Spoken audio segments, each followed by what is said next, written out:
आप सभी दर्शक का हमारे YouTube चैनल रामकृष्ण पर स्वागत है। आज का जो टॉपिक है क्लास 10th से रिलेटेड है। क्लास 10th का जो बिहार बोर्ड का एग्जाम हुआ है, ठीक है, 18 तारीख को फर्स्ट सिटिंग का जो क्वेश्चन हमारे पास जे सेट उपलब्ध है, हम जे सेट का क्वेश्चन एमसीक्यू का क्या आंसर कैसे आया है, बाय पूरा प्रोसेस कैसे होगा, सही क्या होगा, और आपको आंसर तो बताया गया हो लेकिन सही आंसर कैसे आएगा, उसका प्रोसेस क्या है, उस तरह से हम लोग डिस्कशन करके ईच और एवरी क्वेश्चन का देखेंगे 1 से लेकर 100 तक। बारी बारी से अलग अलग वीडियो में आपको दिया जाएगा, कोई दिक्कत नहीं, आप कंटिन्यू शुरू से अंत तक बने रहें और टोटल मिला के देख लीजिएगा और कंफर्म हो लीजिए कि कौन सा एमसीक्यू का सही आंसर क्या आएगा। चलिए बिना देर के हम शुरू करते हैं। आपके सामने पहला क्वेश्चन है, हमारे पास सेट जो है वो जे है, देख लीजिए आपका मैथमेटिक्स फर्स्ट सिटिंग का, ठीक है। सेकंड सिटिंग नहीं समझिएगा, आपको मालूम है ना, इसका कोड भी लिख देते हैं आपको ताकि आपको याद रहेगा। इसका कोड होगा 110, अगर ये सेकंड सिटिंग हो जाएगा तो 210 हो जाएगा, ठीक है, ध्यान रखिएगा। चलिए पहला क्वेश्चन था, किसी बाह्य बिंदु पी से वृत्त पर पीए तथा पीबी दो स्पर्श रेखाएं खींची गई है, ठीक।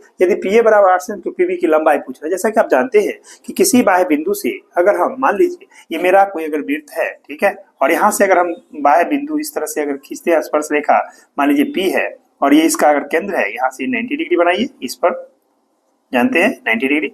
अब अगर मान लीजिए इस दोनों की लंबाई बराबर है तो हमको यहाँ पर ए ले लेते हैं, यहाँ पर बी, ठीक है, तो हमको ये 8 सेंटीमीटर दिया, तो बताइए कितना होगा। आप ऑब्वियसली बोलेंगे कि ये भी सर 8 सेंटीमीटर ही होगा, क्यों? क्योंकि वो थ्योरम था ना कि किसी बाह्य बिंदु से खींचे गए स्पर्शरेखा की लंबाई बराबर होता है, इसलिए सही जवाब आप कहाँ लगाएंगे, तो सही जवाब आपका आएगा बी, आंसर आएगा सही जवाब। चलिए नेक्स्ट क्वेश्चन, क्वेश्चन नंबर 2, यदि पीए और पीबी किसी बाह्य बिंदु पी से केंद्र ओ वाले वृत्त पर खींची गई स्पर्श रेखाएं हैं एवं कोण ए पी बी 80 डिग्री है, तो कोण आपको पी ओ ए का मान जानना चाहता है। बहुत आसान, देखिए कैसे। ये रहा आपका वृत्त, यहाँ से हम इस पर एक बाह्य बिंदु पी लेके हम इस पर खींच देते हैं, देख लीजिए ये रहा पी, यहाँ पर हम पॉइंट लेते हैं ए, यहाँ पर हम पॉइंट लेते हैं बी, इसका केंद्र यहाँ होगा, इसको ओ कहते हैं, ठीक है, इस पर से परपेंडिकुलर डाल दें इस तरह से, ठीक है, ये वो हो गया। अब देखिए 90 डिग्री, यहाँ भी आपका 90 डिग्री। अब हमारा एक कोण दिया है, कौन सा कोण दिया है, देखिए कोण दिया है एपीबी। एपीबी ये पूरा आपको 80 डिग्री दिया हुआ है, ठीक है, 80 डिग्री। अब आपको इसको इससे मिलाइए, डॉट डॉट से मिलाएंगे, ठीक है। आप जानते हैं ना कि बाइसेक्ट होता है ये एंगल बराबर बराबर, यानी 50-50, तो कितना हो जाएगा 40 डिग्री इधर और 40 डिग्री इधर, 40 डिग्री 40 डिग्री। अब आइए 90 है इस ट्रायंगल में, जरा देख लीजिए हमसे कौन सा एंगल जानना चाहता है, तो एंगल जानना चाहता है आपसे पीओए। पीओए मतलब यह एंगल जानना चाहता है, स्वाभाविक है, ये 40 हुआ, ये 90 हुआ, दोनों का 90 होगा तो कितना कहिएगा, कहिएगा 50 डिग्री सही जवाब। तो 50 डिग्री कहाँ पर है, ऑप्शन बी आपका सही जवाब मैच करेगा। चलते हैं नेक्स्ट क्वेश्चन, क्वेश्चन नंबर 3 की ओर। देखिए वृत्त पर स्थित किसी बिंदु पर खींची गई स्पर्श रेखा स्पर्श बिंदु से होकर जाने वाली त्रिज्या से कौन सा कोण बनाती है। जैसा कि आप जानते हैं अगर यह एक वृत्त है, ठीक है, अगर यह एक स्पर्श रेखा हम खींच दी है, ठीक है, स्पर्श रेखा, क्लियर है, और यहाँ पर केंद्र है और यहाँ से इस पर परपेंडिकुलर इसको डालते हैं, देख लीजिए सेंटर। तो क्या क्वेश्चन कहा है, वृत्त पर स्थित किसी बिंदु पर, यानी मान लीजिए पी कोई बिंदु है, ठीक है, पी कोई बिंदु है, स्पर्श रेखा स्पर्श बिंदु से, इसको स्पर्श बिंदु कहते हैं, इस पॉइंट को स्पर्श बिंदु से होकर जाने वाली त्रिज्या से कौन सा कोण बनाती है, त्रिज्या से कौन सा कोण बनाती है, दिख रहा है ना आपको, कितना बनाता है, तो कहेगा 90 डिग्री बनाती है। तो डायरेक्ट आप लोग क्या जवाब मारेंगे, 90 डिग्री सही जवाब। चलते हम लोग नेक्स्ट क्वेश्चन की ओर, चलते हम लोग नेक्स्ट क्वेश्चन। नेक्स्ट क्वेश्चन है क्वेश्चन नंबर आपका 4, दो वृत्तों की त्रिज्याओं का अनुपात 3:4 है, तो उनके क्षेत्रफलों का अनुपात, यानी त्रिज्या का अनुपात देख लीजिए, यानी आपको R1 अनुपात R2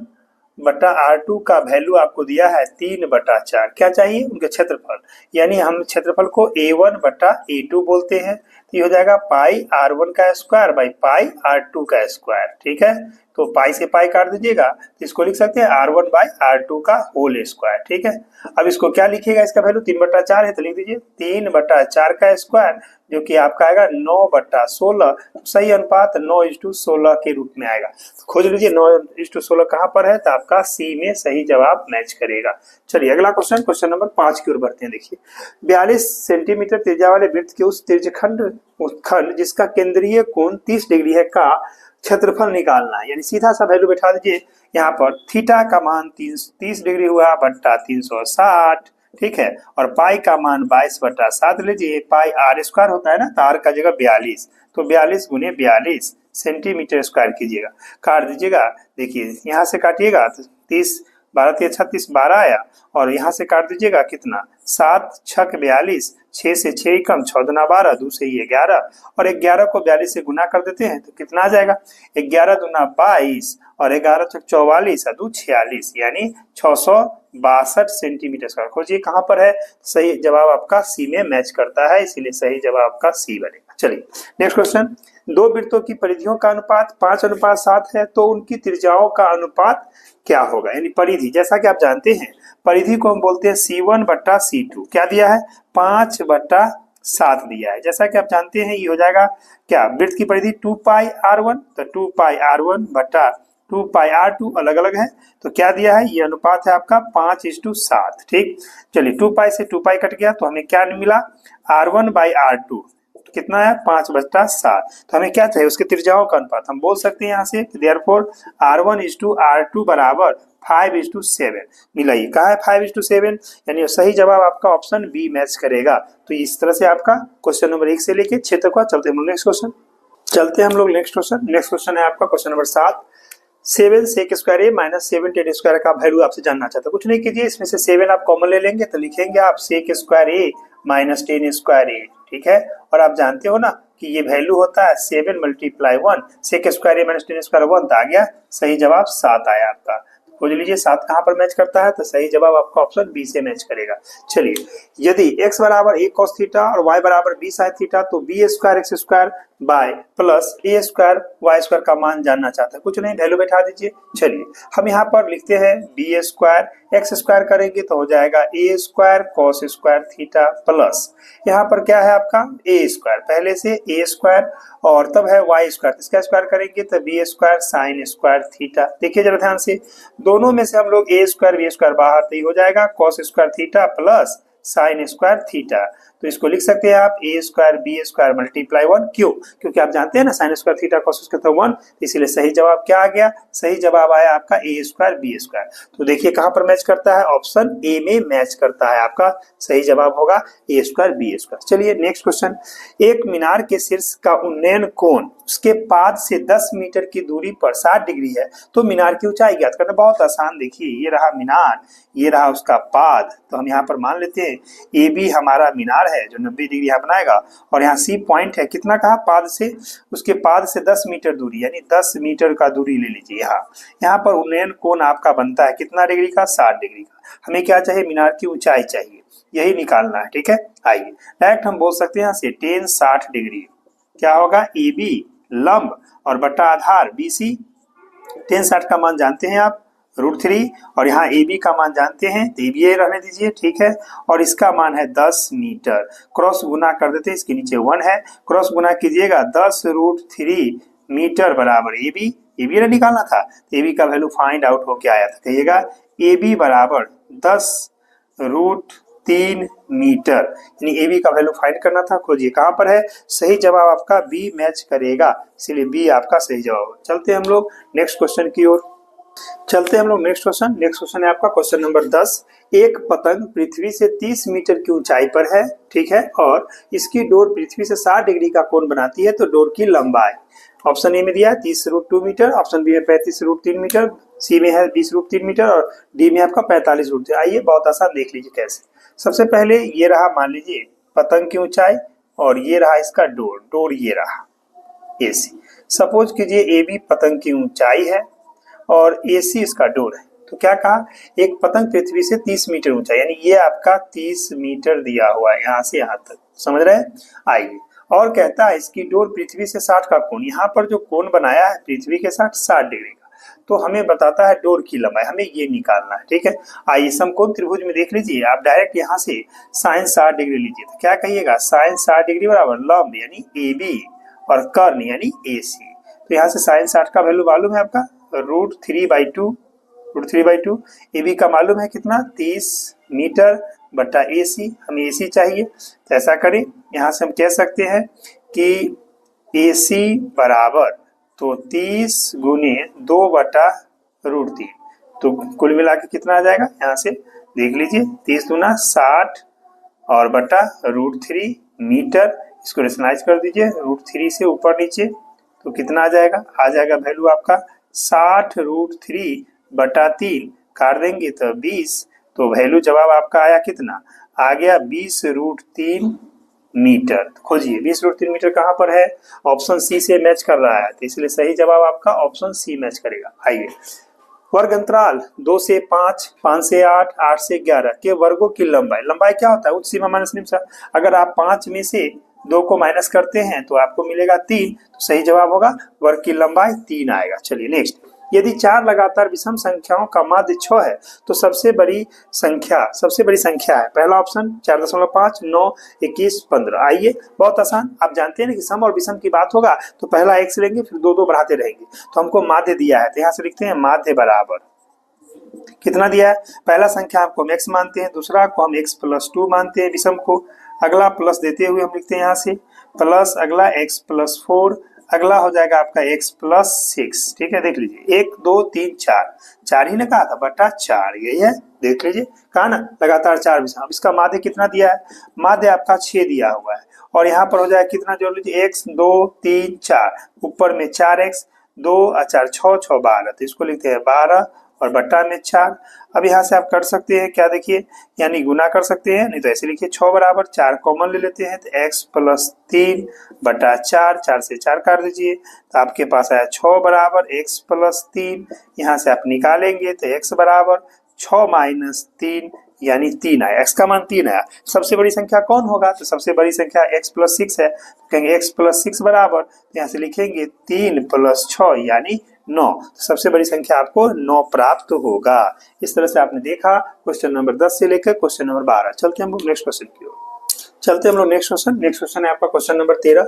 प्रथम 6 सम प्राकृत संख्याओं का माध्य, यानी प्रथम 6 प्राकृत संख्या, देखिए माध्य बराबर हम लिख देंगे यहाँ से प्रथम 6 प्राकृतिक संख्या, सम 2 होगा, 4 होगा, 6 होगा और आपका 8 होगा, कितना लेना है 6 लेना है, 8 + 10 + 12 बटा कितना देख लीजिए 6, क्योंकि प्रथम 6 सम प्राकृतिक संख्या कहा है, जोड़िए 2 6 6 12 8 20 7 10 30 32 और 12 तो 42 बटा 6 काट देंगे 7, यानी सही जवाब 7 आएगा। खोजिए 7 कहाँ है, तो ऑप्शन सी मैच करेगा। नेक्स्ट क्वेश्चन 1 + cot² थीटा, आप जानते हैं ना 1 + cot² बताइए क्या होगा, आपको ये आइडेंटिटी याद होना चाहिए, ये होता है cosec² थीटा, सही जवाब आपका बी आ जाएगा cosec² थीटा। चलिए 8 7 9 3 9 5 4 5 7 5 गौर कीजिए, यहाँ पर बहुलक का बहुलक पूछता है तो 5 कितना बार आया, देखिए 5 3 बार आया, इसलिए सही जवाब आपका ए ऑप्शन मैच करेगा यानी 5। चलिए यदि p बराबर 0.02 तो p नॉट बराबर है, आप जानते हैं फॉर्मूला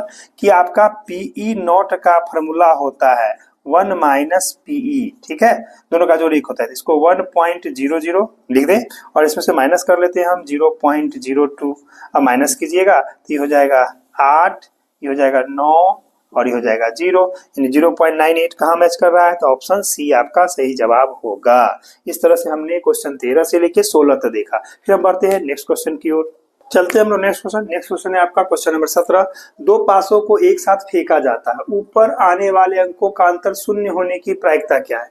अब यहाँ पर शून्य होने पर आप कंफ्यूज मत होइएगा, आपको मालूम है कि दोनों अंक जब समान आएगा तभी तो शून्य होगा, क्योंकि मान लीजिए 1 1 आएगा तो 1 में से गया 0, 2 2 आएगा तो 2 में से गया 0, 3 3 आएगा 3 में से गया 0, 4 4 आएगा 4 4 में से गया 0, 5 5 आएगा 5 में 5 गया 0, 6 6 आएगा 0, यानी ऊपर डबलेट होने वाला सवाल पूछ रहा है। तो आपको मालूम है इस सवाल के लिए नंबर ऑफ एस जो होगा वो कितना हो जाएगा, देख लीजिए 2 पासा है तो 6 × 6 यानी 36, और नंबर ऑफ ई मान लेते हैं अंक शून्य होना अंतर, ठीक है, तो उसमें कितना बनेगा, तो उसकी संख्या 6 हो जाएगा। समझ गए होंगे 6 में कौन कौन आएगा, 1 1 2 2 3 3 4 4 5 5 6 6। इसकी प्रायिकता पूछ रहा है तो प्रोबेबिलिटी ऑफ ई का फॉर्मूला लगा देंगे, number of E by number of S, तो आ जाएगा ऊपर में 6 नीचे में 36, 6 कम 6 6 36, सही जवाब आया 1/6।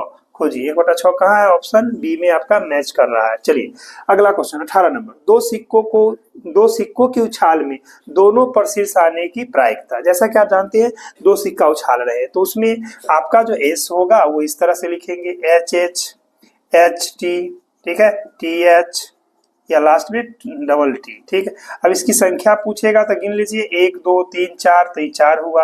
अब नंबर ऑफ ई क्या कहा, दोनों पर शीर्ष है ना, कि एक दो सिक्के उछाल में दोनों पर शीर्ष, शीर्ष वाला बताइए दोनों पर शीर्ष एक है, इसकी संख्या एक होगा। अब इसकी प्रायिकता पूछ रहा है आपसे पी, तो क्या लिखिएगा, number of E by number of S, तो कुल मिला के क्या हो जाएगा 1/4। सही जवाब 1/4 कहाँ मैच कर रहा है, ऑप्शन नंबर सी में मैच करेगा। इस तरह से आपका सी होगा। चलिए 19 नंबर, एक वर्ष में एक महीना यदृच्छया चुना जाता है, यानी अचानक चुन लेते हैं। आइए, एक वर्ष आपको मालूम है कि नंबर ऑफ एस, एक वर्ष में क्या महीना था, 12 महीना, और यहाँ पर जो नंबर ऑफ ई होगा महीना चुनने का संख्या, तो उसको देखिए कै गो महीना आया है, जून और सितंबर, यानी 2 महीना मेरा सपोर्टर हुआ। अब हमसे पूछता है इसकी प्रायिकता, तो पी बराबर क्या बताएंगे, number of E by number of S, तो कितना हो जाएगा 2/12, काट देंगे तो 1/6। सही जवाब 1/6 खोजिए, कहां पर मैच कर रहा है, ऑप्शन सी मैच कर रहा है आपका। चलिए चलते हम लोग नेक्स्ट क्वेश्चन की ओर, चलते हैं नेक्स्ट क्वेश्चन है आपका क्वेश्चन नंबर 20। एक पासे को फेंक में संख्या 4 या 5 आने की प्रायिकता पूछ रहा है। एक पासा, तो मालूम है ना पासा में आपका नंबर ऑफ एस कितना होता है, एक पासा है तो 6। अब कौन सा संख्या, तो नंबर ऑफ ई कहता है, सपोर्टर 4 और 5, तो टोटल 2 हो जाएगा, एक 4 और एक 5। हमको इसकी प्रायिकता चाहिए पी, तो क्या बोलेंगे, number of E by number of S, तो कितना हो जाएगा 2/6, काट दीजिए 1/3। सही जवाब 1/3 खोजिए, कहां पर 1/3, ऑप्शन बी मैच करेगा आपका। चलिए अगला क्वेश्चन नंबर 21 की ओर बढ़ते हैं। 21 में कहता है दो गोलों के आयतनों का अनुपात 64:125 है, तो उनके पृष्ठीय क्षेत्रफलों का अनुपात ज्ञात करना। आइए सबसे पहले यहाँ पर हमारा आयतन, यानी हमको V1/V2 दिया है 64/125। जैसा कि आप जानते हैं गोले का आयतन होता है 4/3 पाई R1 क्यूब बटा 4/3 पाई R2 का क्यूब, बराबर इसको लिख सकते हैं 4/5 का क्यूब। ठीक है, 4/3 से 4/3, पाई से पाई कट गया, तो आपको रिजल्ट क्या आया R1 बटा R2 का होल क्यूब बराबर 4/5 का होल क्यूब। होल क्यूब से होल क्यूब हटाइए, तो आपका R1/R2 का मान आया 4/5, इसको एक मान लीजिए।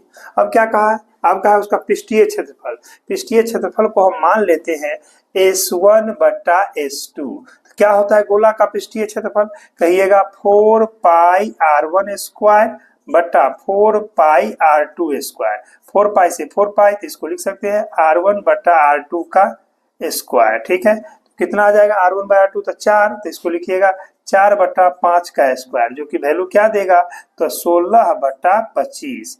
तो जवाब आएगा 16:25। तो खोजिए, हमें पूछा था 16:25 कहाँ मैच कर रहा है, ऑप्शन सी से मैच करेगा। तो सही जवाब आपका क्या हो जाएगा, सी हो जाएगा, यानी उसका पृष्ठीय क्षेत्रफल 16:25। चलिए अगला क्वेश्चन, दो बेलनों की त्रिज्याओं का अनुपात, यानी दो बेलन है त्रिज्या का अनुपात, यानी आपका R1 अनुपात R2 ये दिया है 4:5। ठीक है 5, ठीक से लिख दे 5। आगे कहता है ऊंचाइयों का अनुपात, यानी H1 अनुपात H2 दिया हुआ है आपका 6:7। ठीक है, तो पूछता है उसके आयतनों का अनुपात। आयतन क्या होता है, तो V1/V2, जैसा कि आप जानते हैं पहला बेलन का हो जाएगा पाई R1 square H1 by pi R2 square H2। पाई से पाई काट दीजिए, इसको लिख सकते हैं ऐसे R1/R2 का होल स्क्वायर इंटू H1/H2। ठीक, दोनों का रेशियो आपको दिया हुआ है, बोलिए R1/R2 कितना है 4/5, तो लिख देते हैं 4/5 का स्क्वायर गुनी H1/H2 कितना दिया है 6/7, ऐसे। तो कितना आ जाएगा, 4 का 16 अब 5 का 25 हो जाएगा, और ये 6/7। अब 16 को गुना कर ले, 16 छक 96, और 25 को 7 से 25 से 200 तो होता है 175। तो सही अनुपात क्या है 96:175, यानी 96:175। खोजिए कहाँ मिलता है 96:175, आपका ऑप्शन बी से मैच करेगा, इसलिए सही जवाब आपका बी आएगा। चलते हैं हम लोग नेक्स्ट क्वेश्चन की ओर, चलते हैं हम लोग नेक्स्ट क्वेश्चन है आपका क्वेश्चन नंबर 23। आर त्रिज्या वाले अर्धगोले का संपूर्ण पृष्ठीय क्षेत्रफल, जैसा कि जानते हैं आप अर्धगोला का संपूर्ण पृष्ठीय क्षेत्रफल क्या होता है, यानी ये रहा अर्धगोला। ठीक है, इस तरह से बना लीजिएगा। अर्धगोला का अगर आपसे पूछा जाए संपूर्ण, यानी ये कैपिटल आर ले लिया है, इसका याद रखिएगा 3 पाई आर कैपिटल आर स्क्वायर होगा। ठीक है, अगर पूछेगा संपूर्ण पृष्ठीय क्षेत्रफल, तब अगर सिर्फ वक्र पूछता तो 2 पाई। सही जवाब क्या हो जाएगा 3 पाई r स्क्वायर हो जाएगा। चलिए अगला, यदि किसी शंकु के वक्र पृष्ठ का क्षेत्रफल 880 सेंटीमीटर स्क्वायर और त्रिज्या 14 सेंटीमीटर तो उसकी तिर्यक ऊंचाई, आप जानते हैं कि ये जो है आपका वक्र पृष्ठ क्या होता है, पाई आर एल, इसका वैल्यू दिया है 880 सेंटीमीटर स्क्वायर। वैल्यू बैठा दीजिए, पाई के जगह 22/7, आर के जगह क्या है 14 सेंटीमीटर और एल के जगह एल, ये हो जाएगा सेंटीमीटर स्क्वायर बराबर 880 सेंटीमीटर स्क्वायर। सीएम उड़ गया। अब यहाँ से इसको काट देंगे तो 2, तो ये कितना हो जाएगा, यहाँ से देखिए हमें एल निकालना है तो कहेंगे 880 बटा में हो जाएगा 22 दूना 44, 44 दूना होता है 88, 20 आ गया आपका 20, इसलिए बोल देंगे एल बराबर 20 सेंटीमीटर। सही जवाब खोजिए 20 सेंटीमीटर कहाँ है, तो आपका बी ऑप्शन मैच करेगा। चलिए नेक्स्ट क्वेश्चन, क्वेश्चन नंबर 25, यदि किसी घन के विकर्ण की लंबाई 2√3 सेंटीमीटर है तो इसके कोर की लंबाई, कोर माने उसकी भुजा को बोलते हैं। आइए तो हम जानते हैं विकर्ण बराबर, विकर्ण का फॉर्मूला होता है विकर्ण घन का बराबर √3 गुने भुजा, ठीक है फॉर्मूला है। अब आइए विकर्ण कितना दिया है, तो आपका दिया है 2√3 सेंटीमीटर बराबर √3 गुने भुजा, ठीक है। अब भुजा खाने वाला नहीं समझिएगा। अब आइए यहाँ से √3 से √3 काट देंगे तो क्या मिला, कहेंगे कि भुजा बराबर आपको प्राप्त होगा 2 सेंटीमीटर। सही जवाब कौन मैच करेगा, देखिए सही जवाब ए मैच करेगा। इस तरह से आपने क्वेश्चन नंबर अभी 23 से लेके 25 तक देखा। आज के इस वीडियो में हम लोग क्वेश्चन नंबर 1 से लेके 25 तक देखेंगे, फिर हम लोग नेक्स्ट वीडियो में देखेंगे 26 से लेके 50 तक। फिर हम लोग मिलते हैं नेक्स्ट वीडियो में। यहाँ तक वीडियो देखने के लिए धन्यवाद।